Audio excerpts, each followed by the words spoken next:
എല്ലാവർക്കും നമസ്കാരം. വളരെ ദുഃഖകരമായിട്ടൊരു വാർത്ത ഈ രാത്രി നിങ്ങളുമായിട്ട് പങ്കുവെക്കുകയാണ്. അവധിക്കാലം തീരാൻ പോവുകയാണ്. നമ്മുടെയൊക്കെ വീടുകളിലെ കുട്ടികൾ ഇപ്പോഴും വലിയ സന്തോഷത്തിലും ആഹ്ലാദത്തിലുമൊക്കെയാണ്. ഇനി ഏതാനും നിമിഷങ്ങൾ മാത്രമേ ഉള്ളൂ ഈ അവധിക്കാലം കഴിയാനായിട്ട്.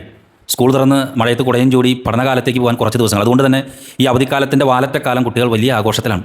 പക്ഷേ നമ്മുടെ തൊട്ടടുത്ത നിയോജകമണ്ഡലമായ അങ്കമാലിയിലെ കറുകുറ്റി ഗ്രാമപഞ്ചായത്തിലെ പാലിശ്ശേരി എന്ന് പറയുന്ന സ്ഥലത്ത് അവിടെ രമേഷ് ദിവ്യ ദമ്പതികളുടെ രണ്ട് മക്കൾ, മൂത്ത മകൻ്റെ പേര് അദ്വൈത്, രണ്ടാമത്തെ മകൻ്റെ പേര് ആഗത്.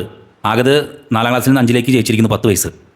അച്ഛനായിട്ടുള്ള രമേഷിൻ്റെ വീട് ശരിക്കും മലയാറ്റൂരാണ്, ചെറിയാമ്പറമ്പിൽ വീട്. അമ്മയായിട്ടുള്ള ദിവ്യയുടെ വീട്ടിൽ നിന്നാണ് ഈ കുട്ടികൾ പഠിക്കുന്നത്.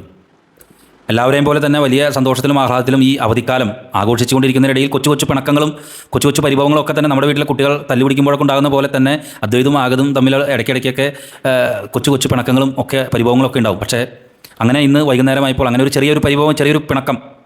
പക്ഷേ കുഞ്ഞനുജനായിട്ടുള്ള ആഗത് പെട്ടെന്ന് ഓടിപ്പോയി മുറിയിൽ കയറി വാതിലടച്ചു. ഇങ്ങനെ ഇടയ്ക്ക് സംഭവിക്കാറുണ്ട്. അതുകൊണ്ട് തന്നെ ആരും ശ്രദ്ധിച്ചില്ല. പേടിപ്പിക്കാൻ വേണ്ടി എന്തോ ഒളിച്ചിരിക്കുന്നതായിരിക്കും. ഒളിച്ചേ കണ്ടേ, കുട്ടികളുടെ പ്രായത്തിലുള്ളവരെ കളിയാണല്ലോ, മുതിർന്നവരെയൊക്കെ പേടിപ്പിക്കാൻ വേണ്ടി. അതുകൊണ്ട് തന്നെ ആരും അങ്ങനെ ശ്രദ്ധിച്ചില്ല. വീട്ടിൽ ആ സമയത്ത് അമ്മയും അച്ഛനൊക്കെ ഉണ്ടായിരുന്നു. അവർ വിറകെടുക്കുന്നതിൻ്റെയൊക്കെ ഒരു തിരക്കിലായിരുന്നു. അങ്ങനെ കുറേ നേരം കഴിഞ്ഞിട്ട് കാണാണ്ടായപ്പോഴാണ് നോക്കുമ്പോൾ ഈ കുഞ്ഞനുജനായിട്ടുള്ള ആഗത് ആ മുറിയിലെ ഫാനിൽ തൂങ്ങിക്കിടക്കുന്ന വളരെ ഹൃദയഭേദകമായിട്ടുള്ളൊരു കാഴ്ചയാണ്.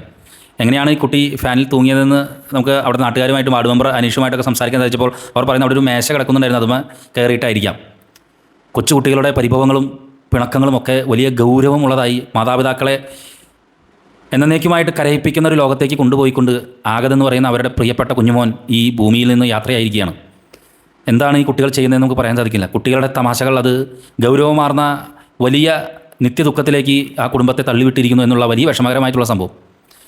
നമുക്കറിയാം, നമ്മുടെ കുട്ടികളൊക്കെ തന്നെ ഒരുപാട് കൊച്ചു കൊച്ചു പരിഭവങ്ങളും പിണക്കങ്ങളും ഒക്കെ അവരുടെ ഈ ബാല്യ കാലഘട്ടത്തിലൂടെ കടന്നു പോകുമ്പോൾ ചെയ്യും.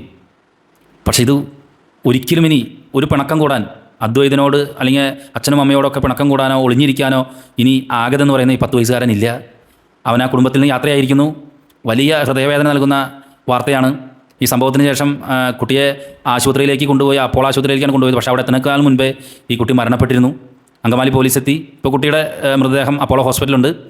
ഇനി മറ്റ് നടപടിക്രമങ്ങൾക്ക് ശേഷം, പോസ്റ്റ്മോർട്ടത്തിനൊക്കെ ശേഷം ആയിരിക്കും മറ്റു കാര്യങ്ങൾ തീരുമാനിക്കുക. പോലീസ് എന്തായാലും ഇതിൻ്റെ അന്വേഷണം ആരംഭിച്ചിട്ടുണ്ട്. എന്തുകൊണ്ടാണ് കുട്ടികളിങ്ങനെ വലിയ ഗൗരവം നിറഞ്ഞ ഇത്തരത്തിലുള്ള മാതാപിതാക്കൾക്കും കുടുംബത്തിനും നാട്ടുകാർക്കൊക്കെ വലിയ ദുഃഖം സമ്മാനിച്ചുകൊണ്ടുള്ള ഇങ്ങനത്തെ തമാശകൾ ചെയ്യണമെന്ന് അറിയുന്നില്ല. അത്യന്തം വിഷമകരമായൊരു സാഹചര്യം. ആ മാതാപിതാക്കളുടെ ദുഃഖത്തിൽ പങ്കുചേരുന്നു. അകാലത്തിൽ പൊലിഞ്ഞ നമ്മുടെ കൊച്ചനുജൻ കുഞ്ഞുമോൻ ആഗതിൻ്റെ വിയോഗത്തിൽ ആദരാഞ്ജലികൾ നേരുന്നു. നന്ദി, നമസ്കാരം.